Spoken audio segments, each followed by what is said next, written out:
Hello and welcome to Global Tit Bits. Uganda's President, Yoweri Museveni, has extended a quarantine placed on 2 districts that are the epicenter of the country's Ebola outbreak by 21 days, adding that his government's response to the disease was succeeding. Movement in and out of the 2 affected districts in central Uganda will be restricted up to December 17th, though the restrictions was originally imposed for 21 days on October 15th. It was then extended for the same period on the 5th of November. The East African nation has so far recorded 141 infections with 55 deaths since the outbreak of the deadly disease was declared on September 20th.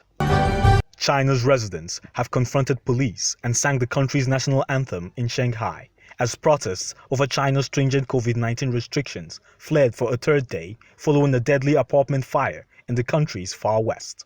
The wave of civil disobedience, which has spread to other cities including the capital, Beijing, is unprecedented in mainland China since President Xi assumed power a decade ago. China has spent nearly 3 years living with some of the strictest COVID curbs in the world, and the protests comes amid mounting frustration over the president's zero-COVID policy.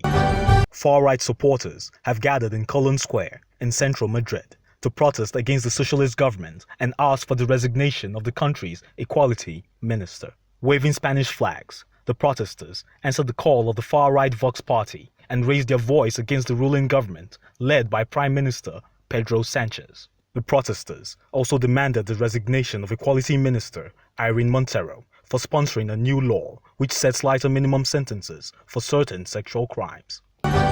And finally, on Global Tidbits, emergency workers have stepped up efforts to find 11 people still missing, a day after a landslide caused by torrential rain devastated a small town on the southern Italian island of Ischia.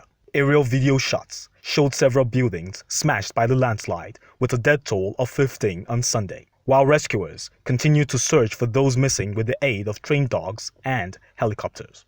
Torrential rain had hit the port of one of the 6 small towns on Ischia Island in the early hours of Saturday, triggering flooding and bringing down buildings. And that's it on Global Tidbits.